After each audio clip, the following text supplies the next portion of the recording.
And we are alive. We are back on the Greyhorn Pagans podcast, doing another live show for once. It has been a while since I have done the last one, but my guest for today, Clay Martin, is such a great guy, and we're going to talk about such a what I feel is such a important topic that I had to do this live, and I know a lot of people will be watching this one. So I am very much excited for this one. And Clay, thank you very much for coming on, and thank you for the quick response as Oh, thanks well. for having me, man. I mean, no, I'm excited to be here. This is going to be a great show, I feel like. Yeah, for sure, for sure. And for everyone who has been living under a rock and somehow doesn't know you yet, just introduce yourself real quick. What do you do? What are you about? Sure. So real quick, brief introduction. I was a Marine in the U.S. Marine Corps. I cross-decked. I was a Special Forces guy there. I was a professional shooter for a while. I was in the gun journalism side of things after I retired. Did that for a while, and then I started writing books about 6 years ago. This is my one that just came out is my sixth book. It's called Barbarian Spirit, but it is wholly unique in my catalog of writing. Everything before this was either fiction, or I wrote a couple survival books that did very well over here, and then we stepped into this world. Yeah, I saw that. I saw the titles of your other books and the things that they were about. Indeed, like more fiction, more fantasy ish. A lot of which are a lot of fun to write. But what made you go into the direction of the Barbarian Spirit? I mean, it's something very very popular, of course, in pagan circles, but going from fiction and urban survival to the Barbarian Spirit. It's very unique, and this is actually most of the reason that I decided to come on your show, and that I'm so excited that we're going to talk about this stuff. So I am not like a lifelong pagan or anything like that, not even close. I didn't even think of, if we're being totally honest, of pagan, especially European style paganism, as an option until I started writing Wrath of Wendigo, which is still a fictional book. Oh yeah. But that wasn't really the one that tipped it over the edge. It's funny. It's almost to the day, but it's this month. Last year, I started experimenting with psilocybin for like war injury and stuff like that. And the first time I did psilocybin, I went to the spirit realm and I saw how things are. And it's weird. I've also seen it starting to happen over the last couple of years, even without the effect of drug. We're starting to see, I feel like, a pagan reawakening. And you guys in Europe already saw it like 10 years ago. Russians too, about 5 or 7 years ago. So it almost, in a weird way, feels like, I believe this is actually true, like the old gods and the old spirits are awakening, and people are starting to feel that like resurgence. Yeah, no, they definitely are. With my tribe, the tribe of the Barbarian Pagans, we dubbed it the Pagan Revival. Right. Pagan, reawakening, resurgence, revival. It's definitely going on. I have been seeing a lot of it in the over the last couple of years. There seems to be a real return, indeed, like return, or just a like at the very least a feeling of there has to be something out there, something that is not Christianity, because like that's the thing too. A lot of people have become severely disappointed in the church and how they handle their things, so they're starting to look for an alternative. And especially in the last 40 years, Christianity has been, they've had some problems, as far as like weakness, because weakness is the one that really turns off men, in my opinion. They've had some problem with weakness for the last 80, 100 years, but it's definitely been in the last 40 that's gotten so much worse. You can almost pinpoint it here in America, at least, to around like 1990, 1995. Things started getting really soft and squishy after that, and that has led us to the world that we're in now. Yeah, pretty much. Which is kind of weird, because if you if you read the text of the Bible, or like kind of read between the lines, I guess, because the Bible has been rewritten so many times, there's pretty much nothing left of the original. But Christ wasn't a pacifist. Right. He was Obviously. he was Right. a rebel. He was the Lion of Judah. And yeah, lions may be big, but they ain't no pussies, Right. They're, Yeah, no, it's crazy. And it's funny. I actually didn't ask you before the show. What country are you in? Where are you located? I'm in the Netherlands right now. Netherlands. Okay.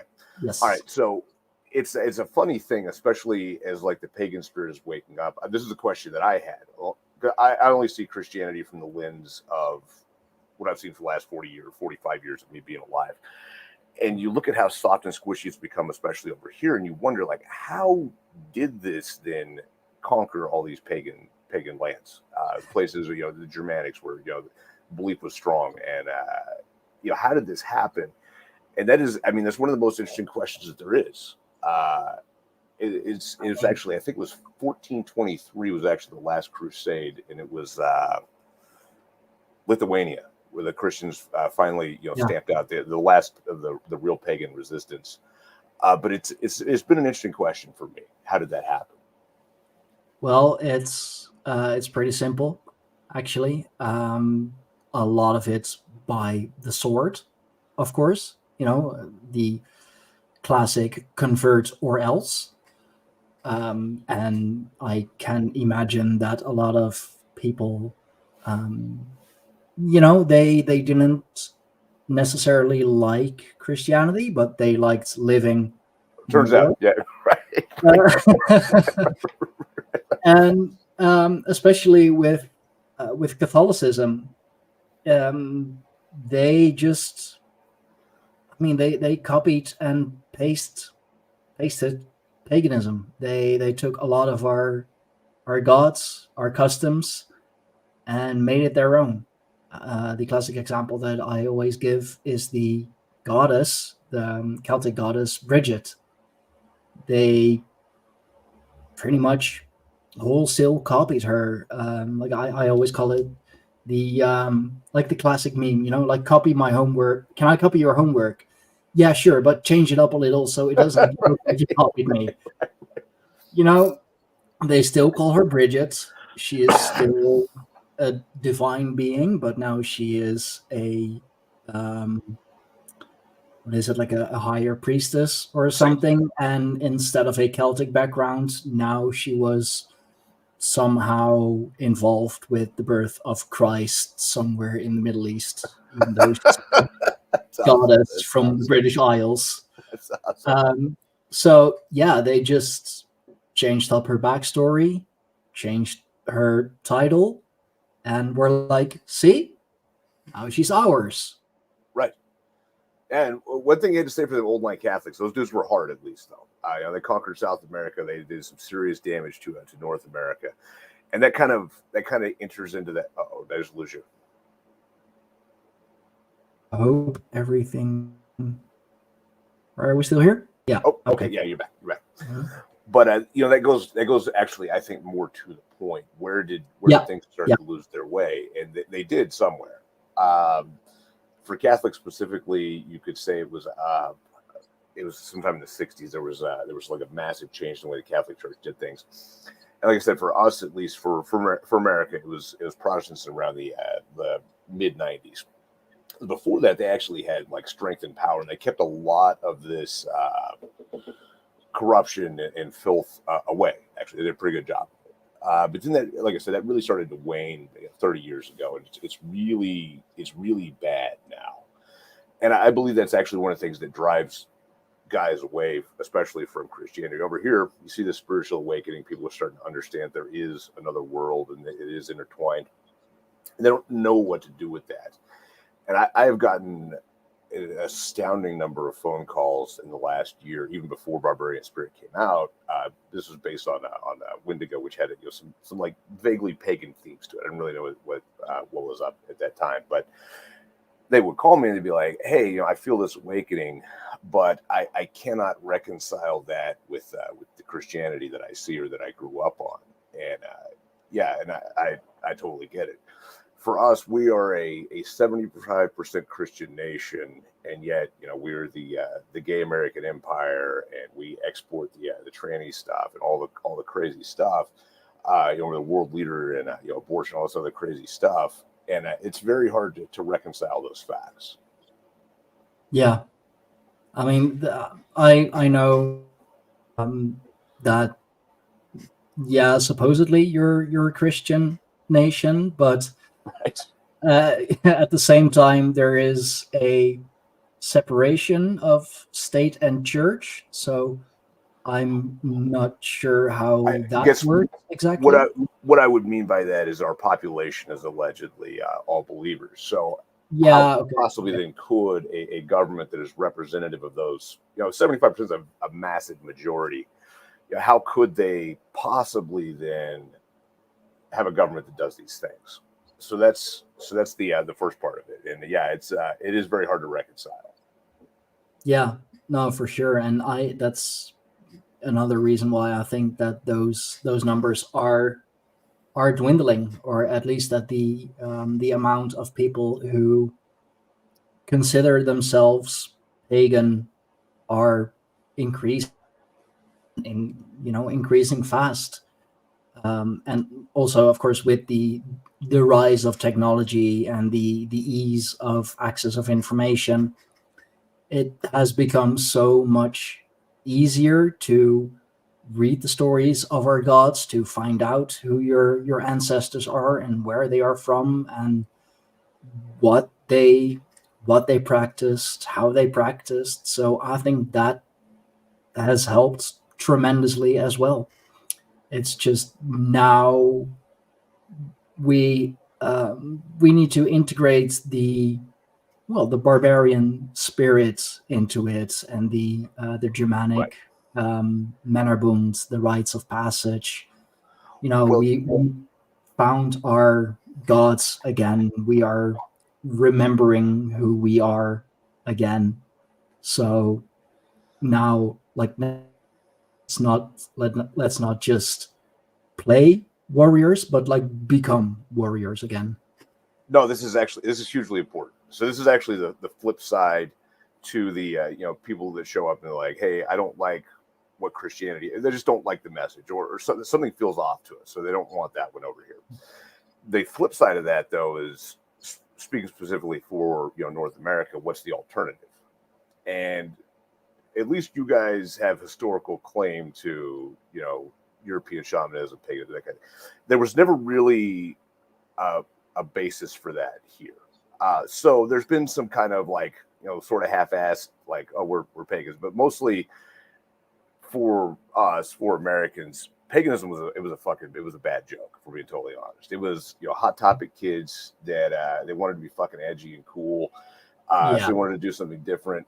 And mostly for us over here, it was complete pussies, for lack of a better word. They were the pagans, and that's difficult.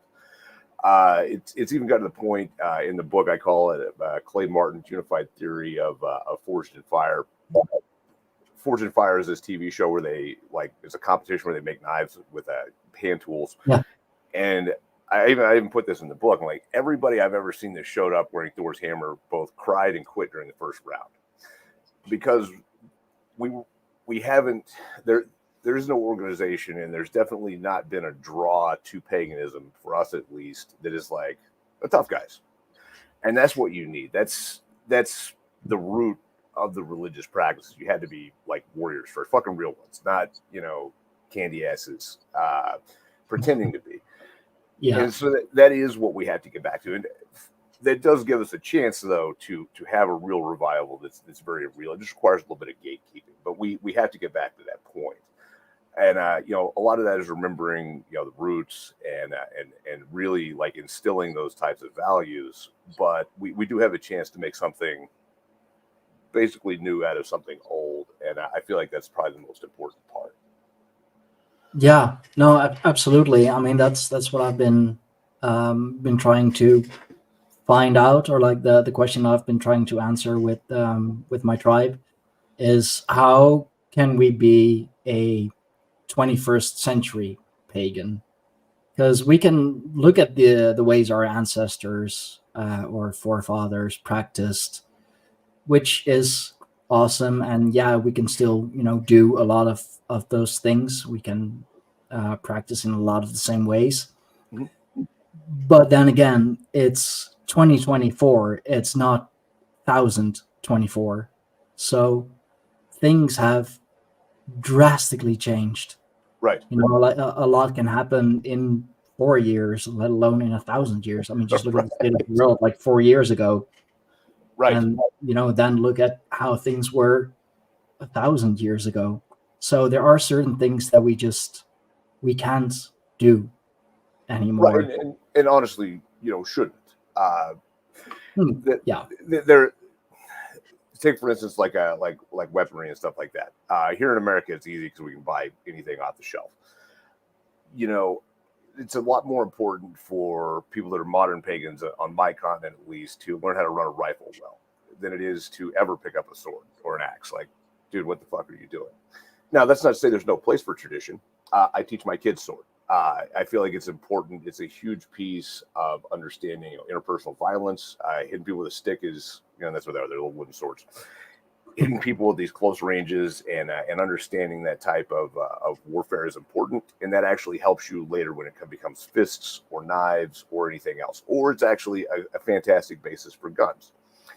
The thing I like more about like primitive and edged weapons is it connects you to the violence. All right, whereas a gun there's a mechanical disconnect from it. But both of those things can be true. Nobody should spend as a grown man over here, at least, 40 hours a week learning how to fight with a sword. They should spend like an hour or two learning how to fight with a sword and like 35 hours learning how to fight with a gun.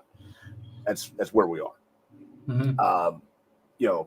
So that's kind of where I think it's where a lot of the disconnect comes from. Is again over here, we had a lot of people that were, instead of having a belief system, they're trying to replicate and LARP as people from 1,000 years ago, and that's not the answer. That's not helping anyone.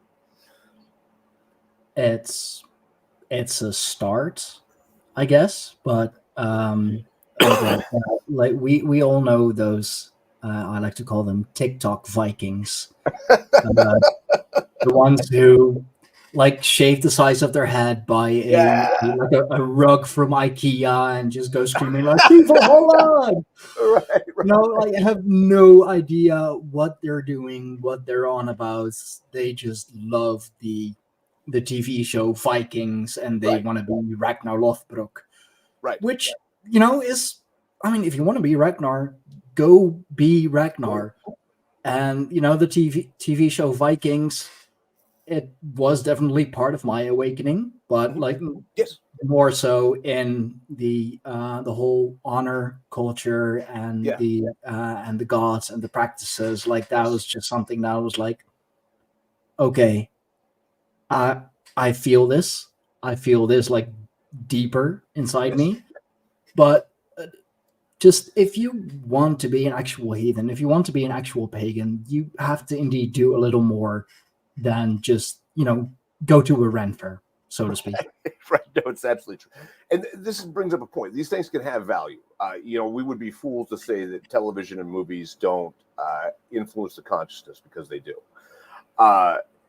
So those things are great, and they should be encouraged in that. Even like my fans and stuff are decorated in that manner.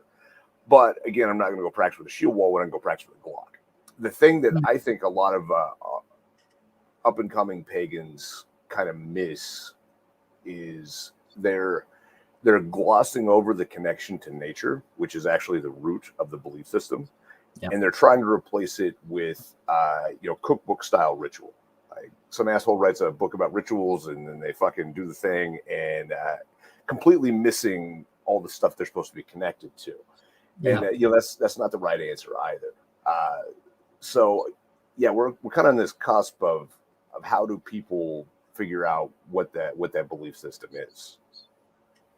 Yeah, no, for sure. And it's funny. I never heard it mentioned like that before. Cookbook rituals, but that's a good one. Trying to copy Yeah. it one on one and like get your ritual dagger from freaking Walmart or Right, something. right, Everything's still mass produced right, because it's easy. It's easily available. It's cheap and it looks the part. It does what it's supposed to do. right. And like as you said, there comes also the disconnect with nature. I see that a lot. It's funny, I've been seeing that a lot more lately, actually, the difference between let's say European pagans and American pagans. Mm-hmm. Like for us European pagans, actually living in Europe, we're a lot more about actually connecting with the land and with the land spirits, if you will, while American pagans, and there's a good reason for that, of course, are more so about connecting with the gods and their ancestors. Mm-hmm. Which, of course, if you don't live on the land or live on the land anymore, at least, it is a lot harder to connect with it. I do understand. So of course you're going to go looking for your ancestry. Of course you're going to go looking for a connection with the gods of the land first, which is totally understandable. But I have seen the difference, or like I'm really seeing the difference, which I find interesting, but also difficult in a way, because the pagan community in the United States is a lot more vocal. Yeah. Americans in of itself are a lot more vocal, I would say, than Europeans. Um, it's funny, I can point out American tourists easily. I'm sure. I can hear you up above everyone else, and so yeah, like that's the same in a lot of pagan circles. Like the Americans are the most vocal and write the most and all of that. Well, in Europe, it's always been tribal, so smaller communities, smaller groups, smaller little tribes, which makes practicing a little more different, but educating a lot easier, actually. Right. Yeah, no, that totally makes sense. I mean, it 100% makes sense. And yeah, so and that's one of the difficulties that we have over here as well is our vocal and weird pre-existing pagan communities are how do I say this? A lot of there's some good dudes and there's some good tribes, but a lot of them are useless and wrong and completely fucking dress up Vikings.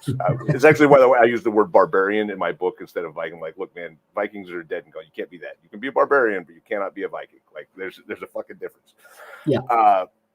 But that's why I use that term. But again, so we had this chance to reforge it, also because it's very small here. It doesn't take a lot to basically steamroll what's pre-existing with actual hard asses that they want to actually know and actually be connected to the gods in the spirit realm, and not read the fucking ritual that they got off of Amazon and try to reenact it. And it's actually funny too. This is something I discovered in the course of writing Barbarian Spirit, which is my book.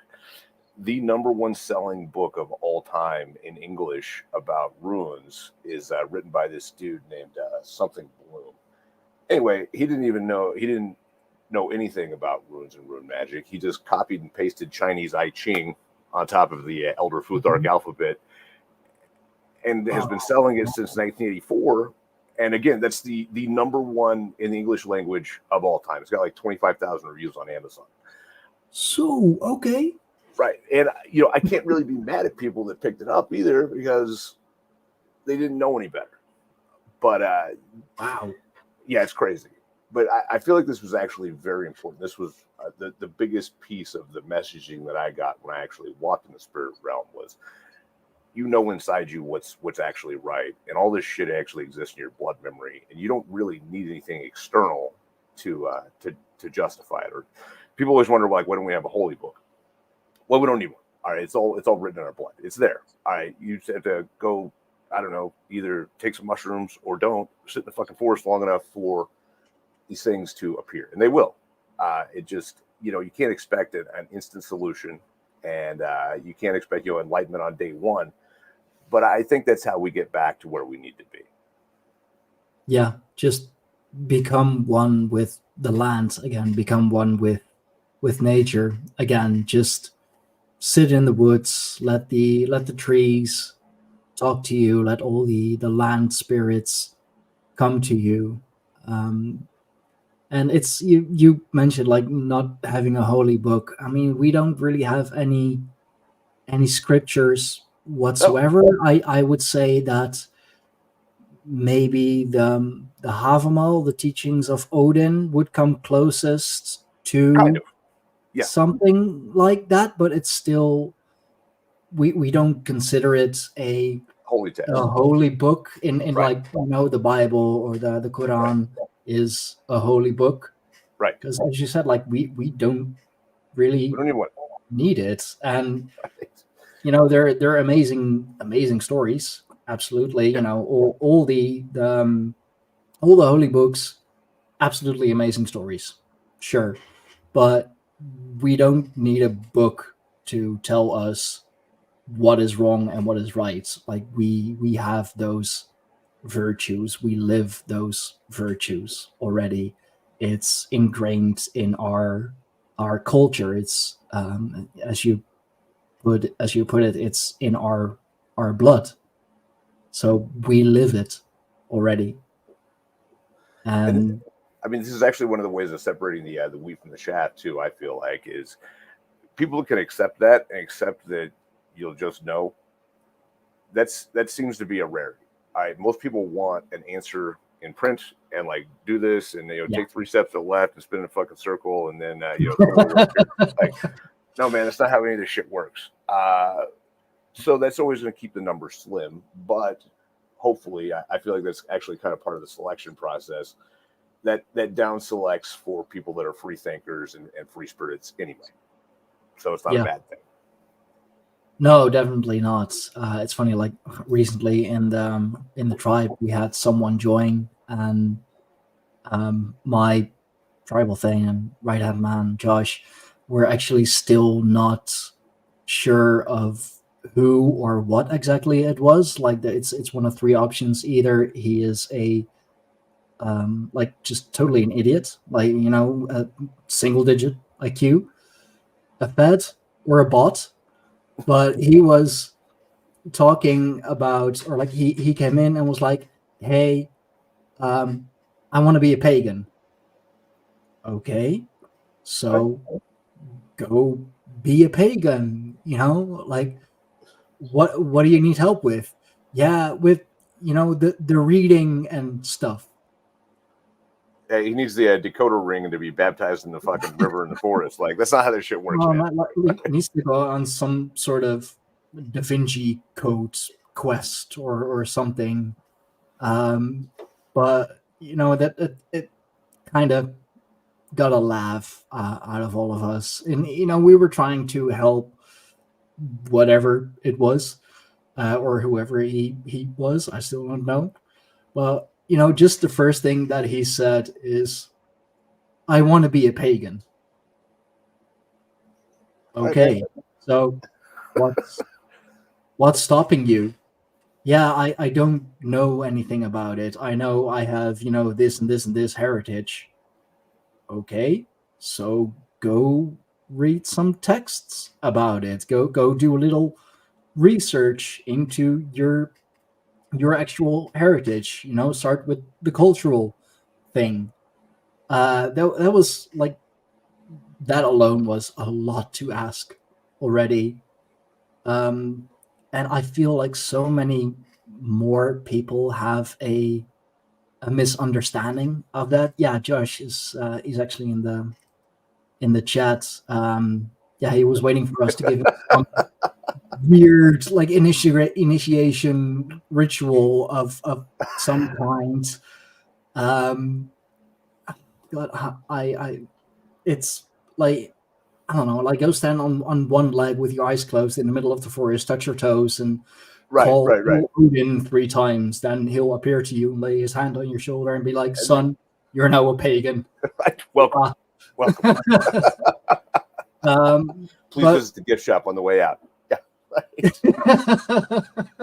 yeah, right. Oh God, no, but that's the thing that I can imagine a lot of newcomers to paganism have questions about, because pretty much every other religion has some sort of a initiation Yeah, ritual or baptism yeah, of some kind.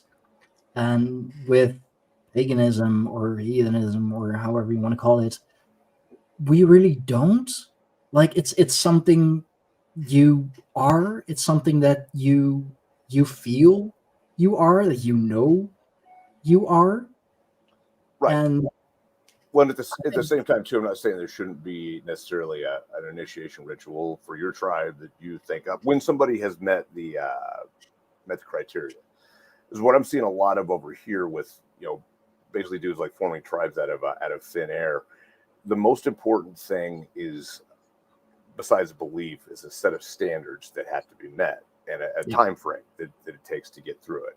And now, kind of weirdly, kind of jockeying with a bunch of tribes that are turning to me for advice. Some of them have rules like you have to have either killed a human being in war or killed a large land animal yourself, and that's it. That's part of the thing. And then there's a physical fitness standard, and but basically a martial test involves guns for us. Uh, yeah, you you decide whatever the gatekeeping is for your own thing. If you want to be in somebody's tribe, and you got to meet their standards. If you don't like their standards, make your own. And this is part of the ebb and flow. But this is how we end up with strong tribes. You'll have this is a concept that I feel like is very important. This actually comes from the way that we do special forces, specifically in the United States Army. Everybody thinks there's this like crazy high standard once you're out of the school and you're in a detachment, and there's not. We do it a very unique way in that very specific organization. We have there's 6 teams in a company, and out mhm, of those 6 teams, there's always one team that is absolute shitbags, and this is done for a reason because they give you enough rope to hang yourself. And so you show up to this company, and if you always get put in like a middle team, you'll get put like in a 5 or a 4 slot, depending on what they need. mhm. And if you perform really well and you're a super badass, well, you'll end up on a number 1 or a number 2 team, which are specialties. And if you're a shitbag, you'll probably never know it, but you'll end up on that 6th team, and that's where you'll stay for the rest of your life. So there's a lot of and what that sounds kind of crazy. Like, why isn't there just a high standard for everybody? It sounds crazy, but it really does work extremely well because it instead of making an artificial kind of standard or set of things you have to meet, it just kind of allows for all the trash to float down to one place. Yeah, And I think in a lot of ways that's what we're seeing here. We'll end up with some weak tribes, we'll end up with some tribes that are completely useless. But if that helps the other tribes get stronger, then it's a great way to do things.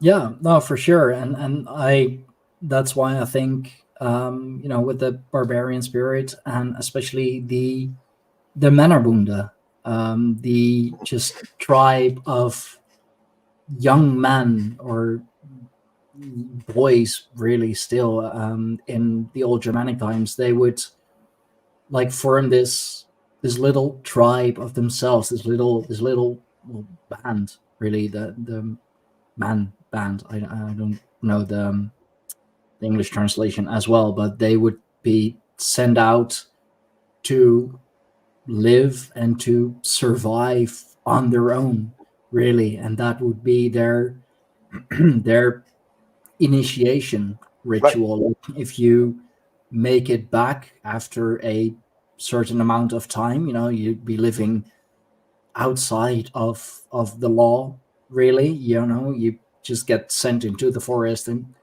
everyone would just be like, hey, Good good luck. luck, go survive.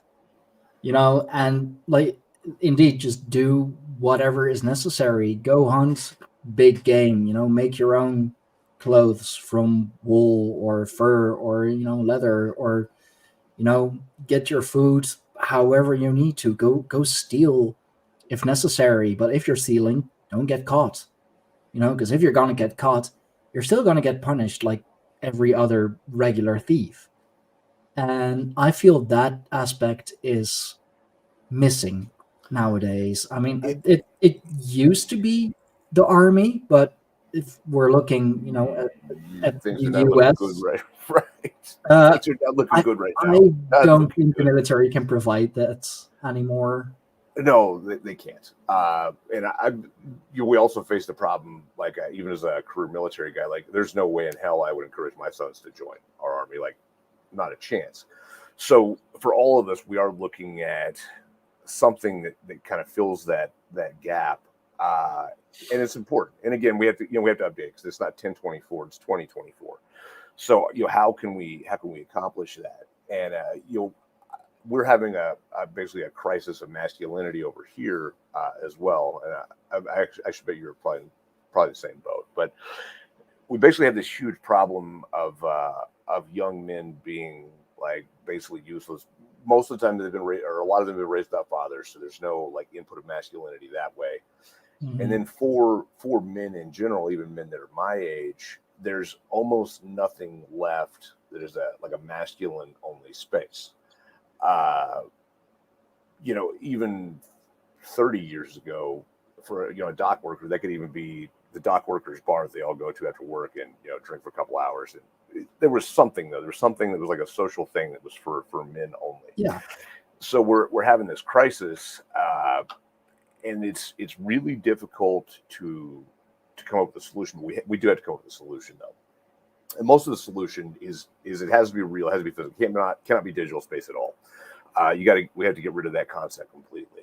In fact, we had a Discord server for our people, and it lasted about a month and a half, and I had to pull the plug on it because not only was it attracting people that only wanted to do stuff in the digital space, but even the dudes that wanted to do real stuff were getting sucked into that. And next thing you yeah, know, it's like a 24-hour a day, chat fest instead of anybody actually doing anything.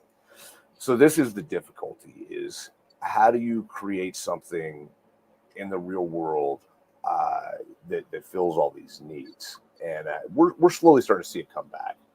Uh, Over here, we have people starting like it'd be like a shooting club, but it's not what would have been a shooting club for us up to even a couple of years ago. And what they'll do is they'll kind of advertise around their circles of their gyms or their martial arts studios or whatever, and people come to that, and that is kind of like the outer ring. So I invite yeah, people to that and see how they like it, and see how they function with it. I see how they get along with everybody else, and kind of that gives you a chance to kind of feel out where people are morally, belief structure, that kind of thing. And if they're cool, they'll invite them to the next ring, and the next ring, until finally, 3 or 4 rings into it, you have your tribe of actual like dudes that you're close to. But I mean, that's stuff that we have to spend more and more time doing though, because it's going to be very important. yeah. No, I've heard it say a lot that we don't have a third place anymore. We have our job, we have our home, but we don't have a third place where we Makes a lot of can sense. do do whatever, just hang out, just do something. Doesn't even have to be a bar or something, like it can be like a clubhouse, or indeed like a shooting club, or just any Yeah, kind of club, really, where you're just outside of regular life for Right. a moment, where the outside world, for as long as you're there or in there, like it doesn't exist for a moment. You can let Yes. go of everything, and we don't really have that anymore. And especially with the whole pandemic thing, of course, like Oh, even right. more of that got Right. taken away, and or has been replaced by like VR Yeah. centers Oh, or yeah. whatever, like VR gaming halls where Right. you're put on a headset and you're stuck in a virtual world. Right. Which, No, that's like, yeah. sure, it's a form of escapism, but it's not the healthy kind. Like, Right. it's still digital. Like, you're still not actually connecting with other people, Right. and that's really become a problem. And I have noticed that myself. I do train jujitsu twice a week and go to the gym. I try to go like 2 or 3 times a week as well. Just to stay strong, stay healthy, and Right. learn and all of that. But if I haven't had the time, for example, like I recently moved to here, so busy with packing and the arrangements and everything, and paying this and paying that, and like you just don't have the time to go there. So it was from home to work, from work to home, Hmm. no in between, and I was miserable. It was absolutely miserable. And so I really felt like, okay, I need something else. I I miss training jujitsu. I mean, I don't really see those guys um, outside of the dojo, Hmm. but I know all of them. Like, they're all guys, they're all faces that Yeah. I see on a weekly basis. So it's still a little club in of Right. itself. Yeah. Yeah. No, I totally get it. I totally get it. It's almost like it's by design becoming more difficult. It really is. Especially as people are like forced more into cities and stuff, because this stuff needs to be outside, needs to be nature driven. Yeah, Uh, I mean, actually, it's funny. I just thought of this while you're talking about that. One of the better things that's done for recruiting to here is hiking clubs. Simple, like nothing crazy. Little backpack day hiking clubs. Is that tells you a lot about a person. Are they physically strong enough to put on a 15-pound backpack and walk for a couple miles? Because a lot of people aren't, and that's a big problem. Uh, are they even remotely like-minded like you? But yeah, it's becoming a real problem, and we have to solve this problem not only for ourselves but for the youth. Is that if it's bad now, in 10 years it's going to be absolutely awful. This is a truth. The further the youth is immersed in technology, the less capable they are of even having like a conversation. They yeah. can't. They physically can't do it. Uh, and we do get to be my age, and especially still interacting with people in their 30s and 20s and teens, and then my own children are 5 and 7. You can really see the effect of this, and yeah, it's getting really bad. It's getting scarily bad, actually.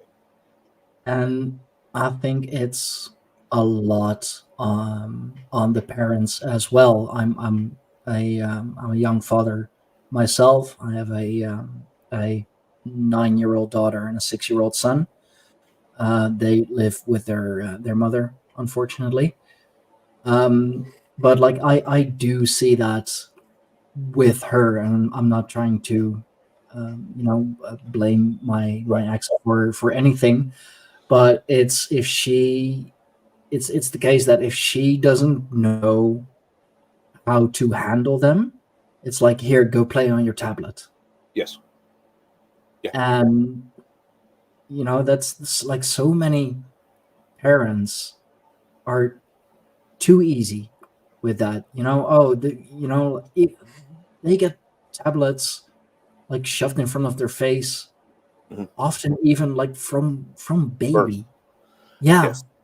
pretty much like they grow up watching a screen quite literally, and then we wonder, oh, what happens to our children? Well, You and have you this put is a screen in their face. this is the great crime of it too, is that it's so easy. It's so easy to Yeah, do. I look, and I'm not guiltless in this regard myself. It's so easy when you want to sit and think for a minute and everything's going crazy because you have boys and they're nutso, to give them the thing that will like basically get them out of your hair for a minute. And it's that's the crime, is that it's so easy. It's like and for them it's like picking sugar and ice cream for every meal. Of course, that's what they will. You can't let them, but that is what they will pick because their little caveman biology didn't get sugar. So now that's like the thing that tastes the best. It does the weird shit to our taste buds in our brain, like, oh, eat more of this because there won't ever be any more, and take yeah, advantage. I mean, they'll grow up and they'll be terribly how they, they'll be completely wasted bone structure by the time they're 12. So you can't. But in this modern world, like you easily could. I mean, it'd be super easy to do. So it does. It takes a lot of discipline, and it takes a lot of thought to break away from that. But yeah, I mean that's part of the great crime. They have made it so easy to do those things. I mean the world in general, yeah. that yeah, it almost has to be on purpose. And I understand, being a single parent, like especially my ex, like she takes care of them on a daily basis. I do, whatever I can. Um, but for her, like sometimes it's just easier if she wants some, very rare peace and quiet. You Yeah, know, here's your tablet, here are your headphones, yeah, go nuts.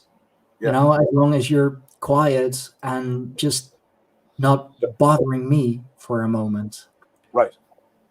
And I'm lucky that my children, they live in the northern provinces, so there is still a lot of nature Nice. around them. So they do go out for like a walk in the forest, or just to see the cows, like say hi to the sheep and all of that. So I'm very lucky in that regards. I grew up in the city. I have lived in a larger city for most of my life.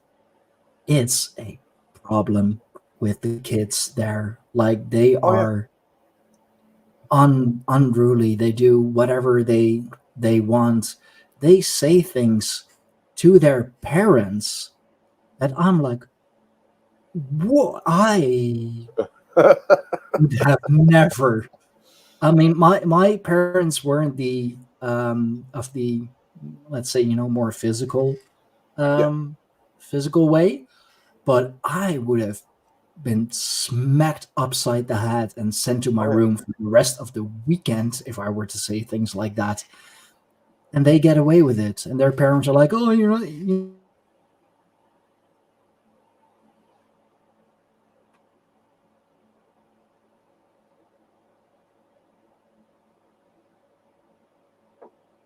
Uh-oh.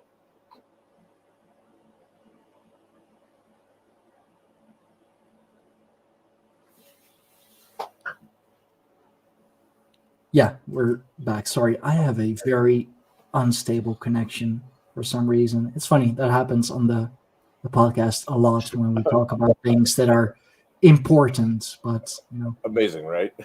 yeah, Yeah. No. I mean, to your point. Yeah. No. It's a sign of the times too. I mean, I don't think anybody can look at, and I mean this in the broad sense, all of Western civilization, say that we're not falling apart.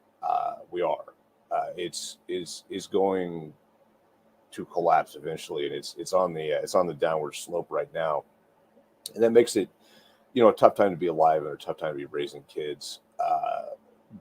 But I mean, perhaps this is actually part of the call of paganism as well, because it is small and because it is not the most popular thing in the world to do, at least you can have your kids around people that think like you. Perhaps it's actually a survival mechanism to be able to pull them into this different thing that's not the mainstream, and it's a survival strategy basically.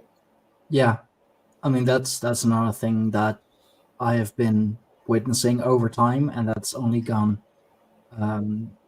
larger. Like the schism between people, like the people who are, let's say, bought into the system, are dependent on the whole system that's in place, and the people who are seeing it for what it is and are actively either trying to change it or trying to create their own and escape from it. And I do believe that paganism and the pagan tribes and all that's related to it, we have a good chance of breaking free because we have an example.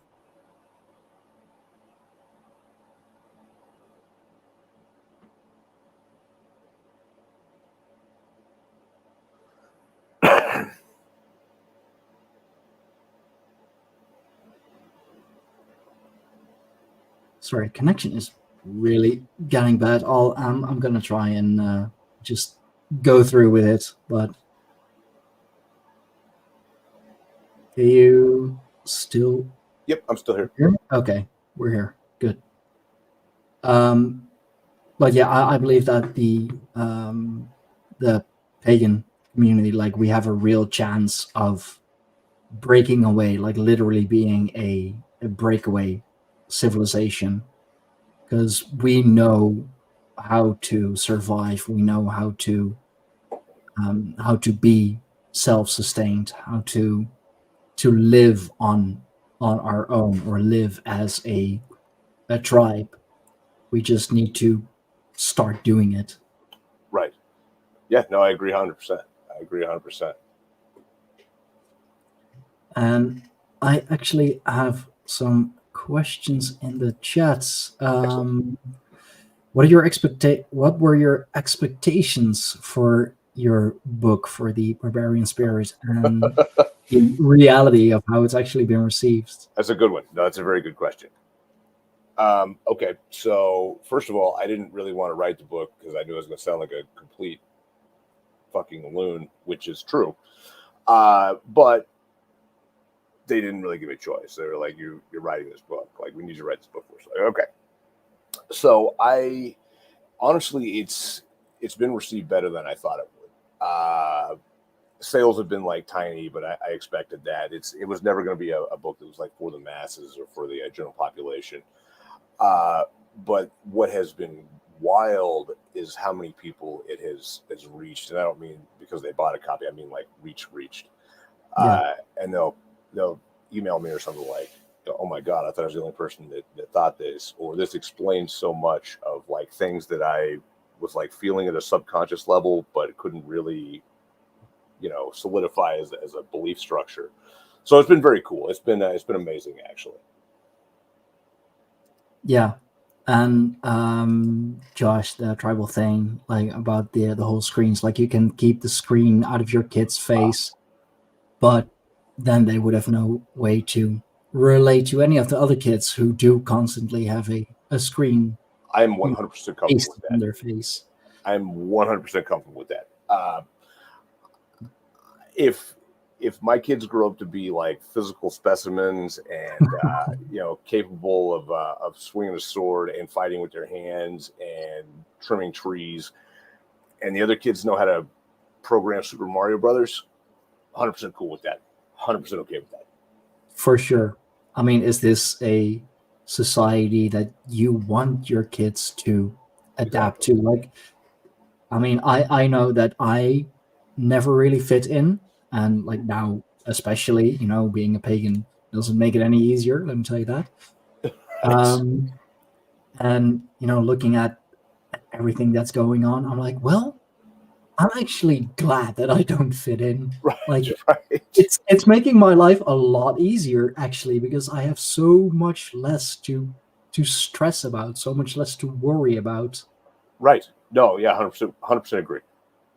So yeah, I mean now we just need like a return of the Männerbund, and I think that things like gun clubs or a dojo, they are good ways to start. They are good ways to find like-minded people, Right. and I believe that we should just if we don't have a third place anymore, we should make our own, because Yes. that's the thing that I've been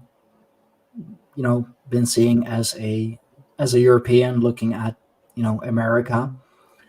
A lot of people are waiting for someone else to do it. Build it forward. Yes. Yeah. So like it's that I like to call it the hero complex. Yeah. Always waiting, and maybe that comes with being a Christian nation. I don't know, but always looking for a savior to save you from all the troubles, to make things right, and it's always someone else too, and a lot of them are politicians for some reason. People Right. expect to fix what other politicians have ruined, Yes. and I That's I completely don't get that. Like, how is politics gonna fix what politics has destroyed? right. No, I agree 100%. And yeah, exactly this. Like, those who will be saved will save themselves. Build Smart man. parallel societies. That is Exactly. 100% the way. Exactly. Yeah. And I mean, that's as Josh said, like that is what we're trying to build with the tribe of the Guerrero Pagans, and the legit side of it, the Grove of Odin. Like, we are trying to bring the tribe from like the online community that Mhm. it's unfortunately still is now. I Of mean, course. we're a Yeah. tight knit You have to start somewhere. community. I get it. Yeah, for sure. I mean, the internet it's an easy place to start. Right. It's an easy place to find people and to make those connections. And now we're actually working on bringing it bringing it to life, if you will, because as you mentioned, internet, that shit can go crazy in no time, and it's addicting It as is. well. Oh, yeah, it is. It is. It very much is. So like, just turn off your computer, go read a book. Right. It's that easy. And one of the other best things that you can do, just switch off cable. Like, don't watch any regular television. I mean, it's nothing interesting anyway. Like, the reason why I said goodbye to cable was because, like, either it's all reruns or commercial blocks. Hmm. I got so tired of it.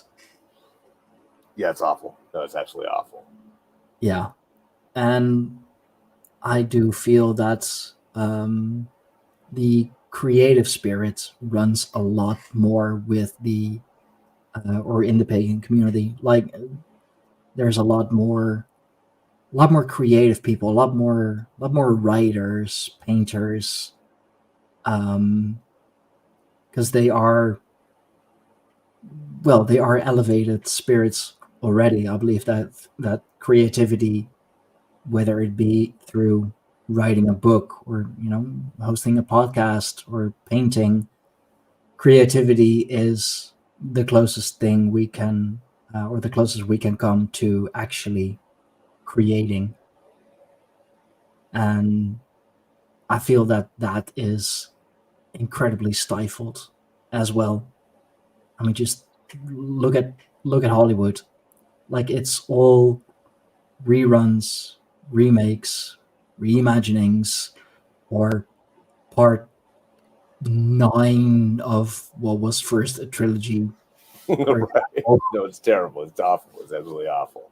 Oh man, just the creativity has gone for let's say just everyday people there is no creative spirit, really.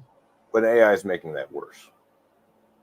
Yeah, which is like we were promised with AI that AI would take up all the monotonous brain killing jobs so that we could be the artisans, so we could be the writers.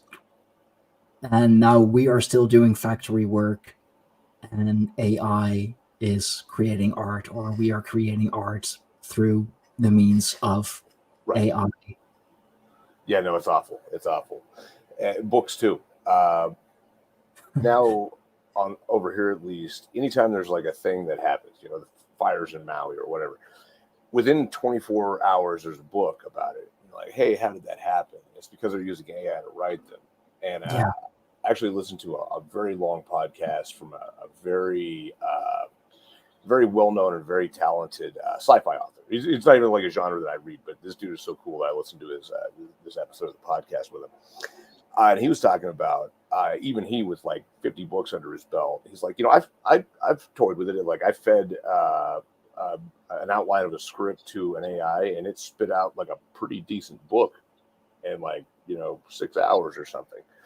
So you're going to see more of that. It's crazy how it's taking over the creative tasks, and like you said, leaving us doing the monotonous nonsense. But here we are. yeah.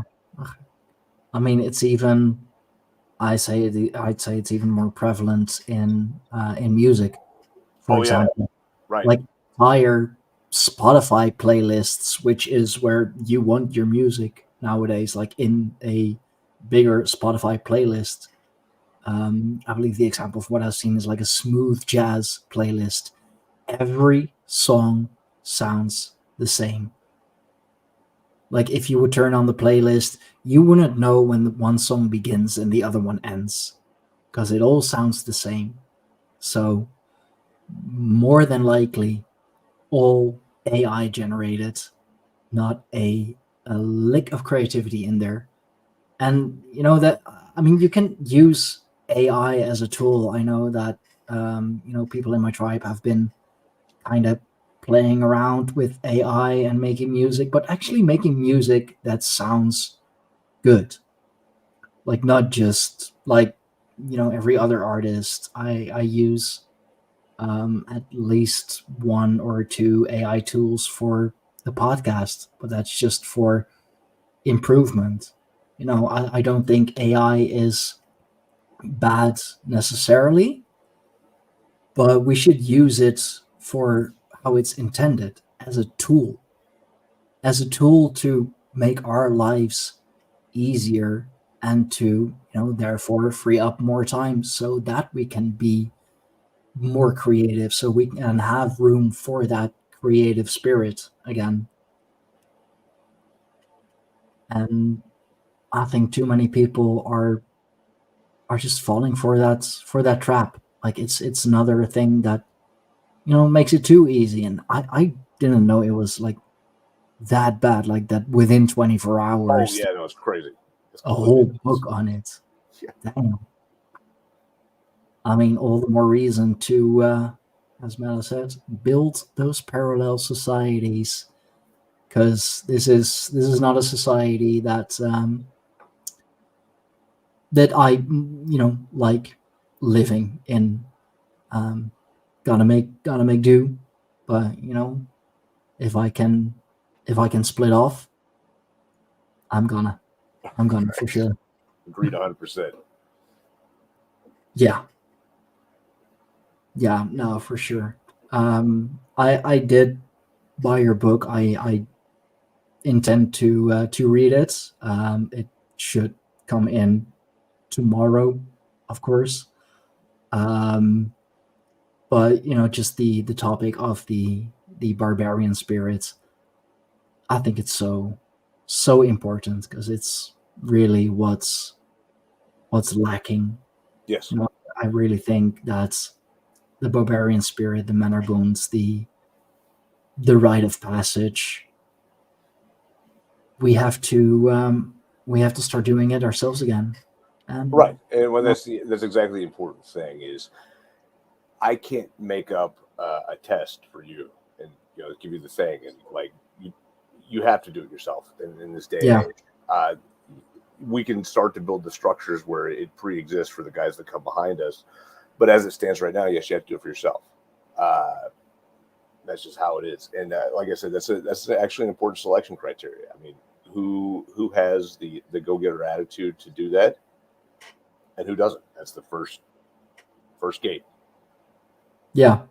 And Aaron actually has a good question. Do you think modern warfare is designed to cleanse the high warrior spirit young man out of the general population, especially those who can have mystical warrior experiences? It's a good Ooh, question. interesting question. Interesting question. Kind of. I believe it actually goes in cycles.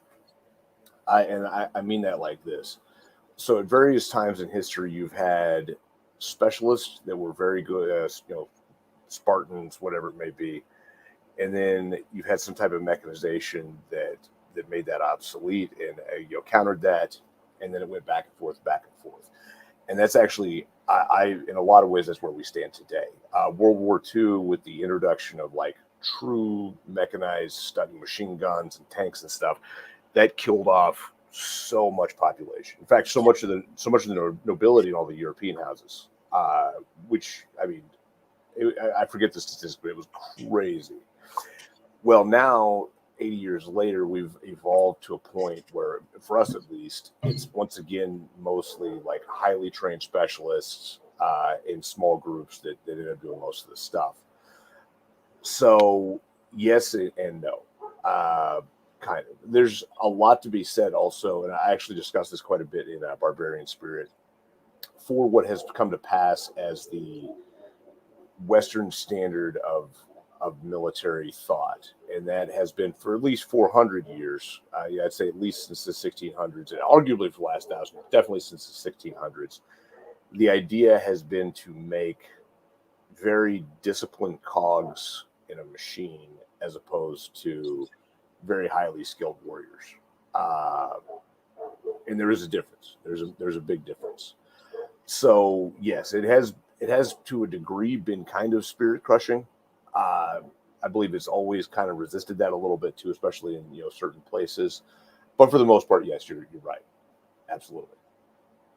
Yeah, which is unfortunate, and it's why so many people, especially here in Europe, are calling for a stop to what's been dubbed the brother wars. Right. Yeah, It's absolutely. Europeans fighting against other Europeans. World War II was a great example of that. World War One was literally three cousins of three different European royal houses having a scuffle with each other, which Right. turned out into a all-out world war, and just so many young European men, fertile European men, have been killed in Oh, it's those tragic. wars. Yes. Yeah. And like, what are we getting in return for them? We're getting, North Africans. We're getting Taking over the entire Arabs. continent. Yes. Yeah, Yes. and like I'm not anti-refugee or something. Like I definitely do believe that some refugees indeed have it so incredibly bad, but on the other hand, there are also like I also see articles come by that in Ireland especially has it bad, that in like Oh, a town of 200 people they want to place like another 600 yes. immigrants, No, it's crazy. or refugees as they call them. So Well, for that, every Irishman, 3 refugees. yes. No, it's all by design. England actually just this year, Britain itself just overtook Sweden as the rape capital of Europe. Oh, that's amazing. And as an American, it's actually crazy too, because I've spent a little bit of time in Europe, but mostly it was about 25 years ago. And then going back, like a couple of years ago, I'm like, what happened? Yeah. And even 25 years ago, most of the places, Czech Republic, London, Paris, you could walk around any of these places and it was just nice and clean. Everything was cool. There was no crime. Now it's like a third world shithole, and you're like, I mean, it's stunning. So yeah, look, it's a very big problem. I mean, it's got to be resolved. But this was all by design. And what did we get out of it? Well, what are we getting out of Ukraine fighting Russia right now? I'm spending a lot of money. Great. Yeah. A whole lot of our tax money going there. Right. To once again, kill off from both sides, a generation of young men. It's completely pointless. Yeah. And the only way Ukraine is still standing is because they're getting so much funding and weaponry from the West. Yes. Like otherwise, like Russia would have overtaken them ages ago. Right. But for some reason, it's important to support Ukraine against a mega power that is Russia. Right. Like this is just another meat grinder war, right. Meant to empty out resources, right. in whatever way or form that may be, like us, or like actual natural resources that you need for weapons of warfare. Right. It's just another meat grinder. And at least in the days of our ancestors, you had holy wars. At least they were fighting for something that they truly believed in. But now, like, what are we fighting for? What are our young men overseas? Like, they're protecting our borders in a country that is thousands of kilometers from ours. I don't see how that would work. But okay, like, what are we now fighting for? Why are we sending our young man there? I mean, I always say that, especially in the wars in the Middle East, they were fighting for God, standing for gold, oil, drugs. No, that makes perfect sense. I haven't heard that one. I love it. That's true. That's absolutely true, though. Like, there are no religious wars anymore. And I mean, warfare is a thing of all ages and all times. And as long as there will be disagreements, some will evolve in all-out war. But now, it's just there's no use for them anymore. Now it's just a meat grinder. That's all it is. Yeah. No, I mean, you can look back and say that everything for the last 500 years has, in one way or another, been a financial war.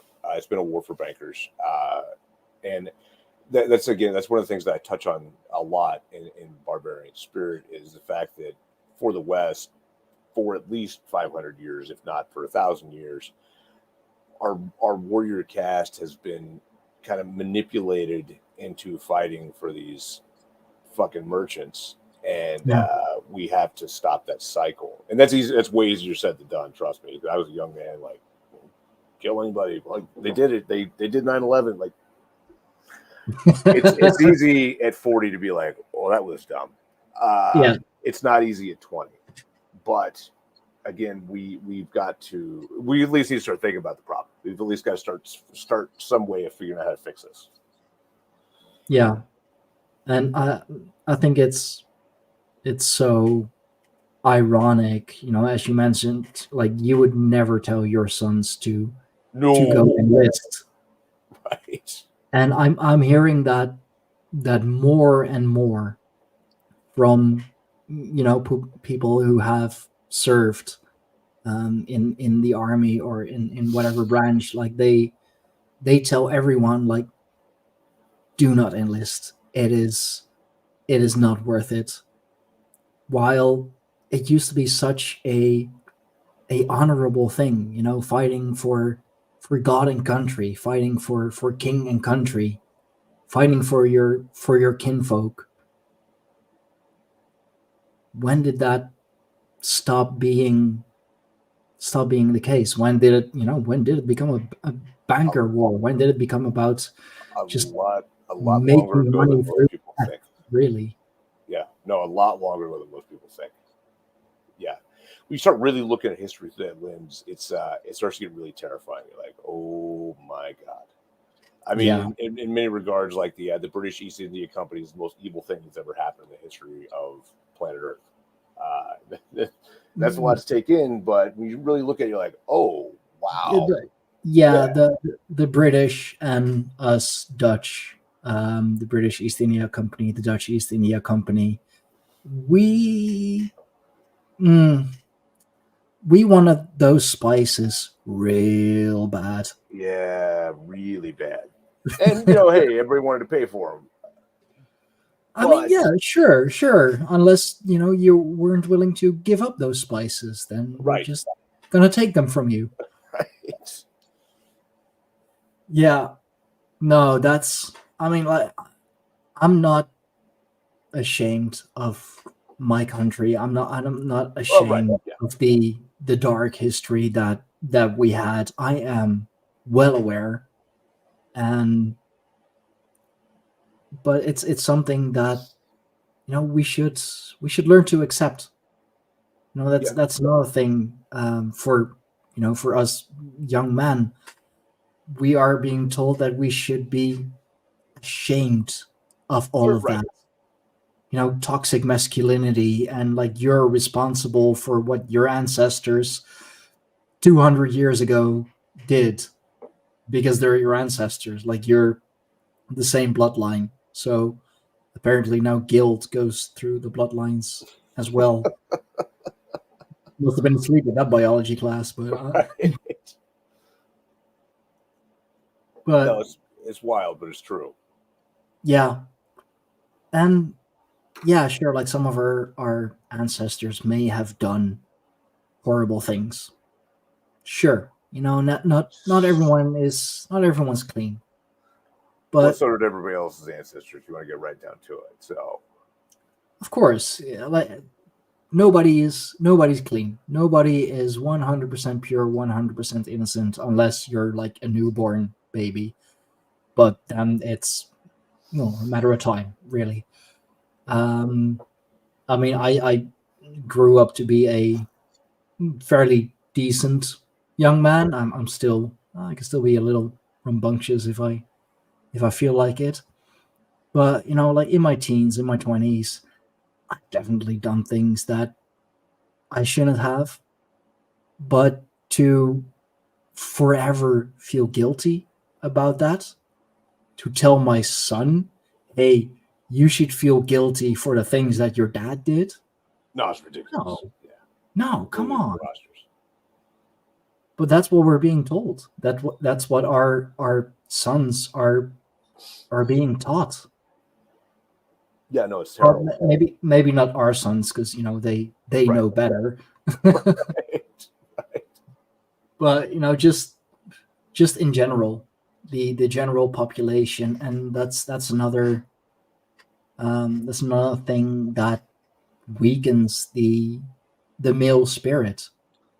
If you're not allowed to be a man, like there are all these high expectations of what a man should be, of what a man should do, what he should look like, even 6 foot plus, six-figure salary, big Right. house, Right. nice Right. car, all of that. And it's like, okay, so what do you bring to the table? Well, me.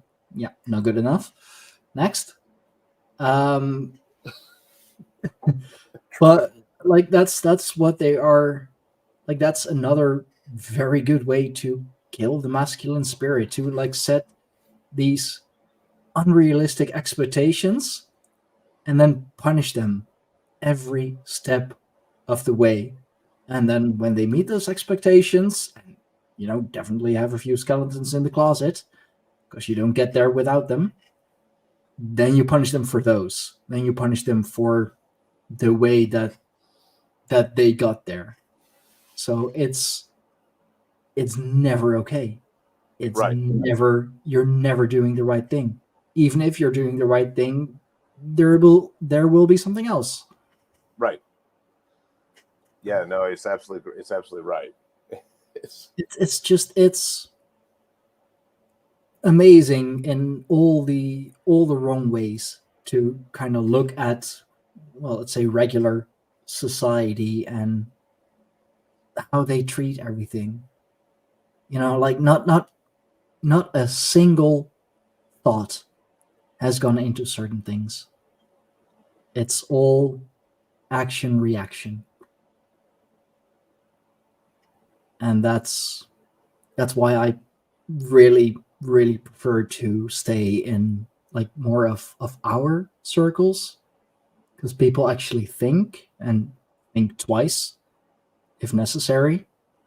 We actually see things for what they are and for what they're not, especially.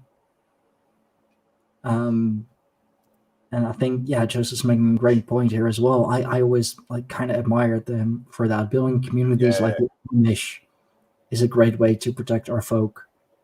Like I always, it's amazing how they were for so long managed to stay separated from modern society. Oh, absolutely amazing resilience. Yeah, no, it's incredible. And I think they're indeed a really good example of how we can do it. I mean, some more modern technologies wouldn't hurt. Um, but I mean, there are many great examples. We just have to open our eyes and look around, and we'll definitely see them. Or, pick up a book like the ones you wrote. Like, just fantasy worlds are a amazing place to lose yourself in. I think that's maybe why the Lord of the Rings and all the books and stories from Tolkien, like, they're becoming popular Right. again. Yeah, no, Because absolutely. people are, like, they're seeing again the value in them, and they're very pagan books, actually. Right. Weirdly so, yes. I mean, Tolkien leaned heavily on Norse Germanic and Celtic paganism to write his mythology. Big time. So, yeah, there's a lot that we can do. There is a lot that we should do, and now we just need to start doing it. Is there anything else that you wanted to cover? Anything else that you wanted to talk about? Anything that we haven't said yet? No, man, it was a really good discussion. Yeah, and I think it's been very enlightening. And dude, after you read the book, I'd love to come back on if you guys got time. But no, this has been very cool. It's been fantastic. Awesome. Well, glad you had a good time, and I'm glad you got to talk about something else than urban survival. Right. Me too. Me too. Me too. It's getting old. So yeah, everyone, thank you for watching. Thank you for listening. I know the connection has been a little shoddy here and there, but we made it through. So Clay, thank you very much for coming on. This has been a great talk indeed. I am very much looking forward to your book coming in, and I will read it with great pleasure. And from what I hear, as what you talk about, it's going to give me a lot to think about as well. So for those who may not know, where can they find you? Where can they find your book? Where can they find your stuff? Books is available on Amazon. You can look at my name, or you can look up Barbarian Spirit. I have a website called Wrath of Wendigo, and then you can find me on Twitter at Way Off the Res. Awesome. Well, I should have all the links, or at least most of the links, in the description box down below already. I always make sure to do that. I want to, properly represent my guests as well, of course. So yeah, again, thank you all for watching. Don't forget to leave a like, share this with, well, everyone really. Like, these are conversations that everyone needs to hear and everyone can pick up something from it.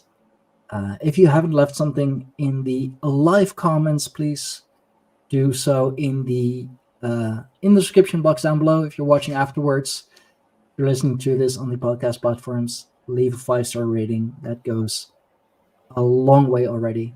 And if you want to know more about what we do with the Tribe of the Greyhorn Pagans as a whole, go to our website, www.greyhornpagans.com. You can find everything there, from the podcast to the books that many of us have written, to our blogs, web shops, like you name it, it's there. So, Clay, again, thank you very much for coming on. This has been a great show. It's been a great talk. I've been looking forward to it for quite a while, and I am gonna sign it off here. It is late, like it's 12, close to 12:40 a.m., like way past midnight, and I'm still supposed to do a full moon ritual with the wife. Or on the full sturgeon moon, I believe. So yeah, signing off here, everyone. Thank you and good night.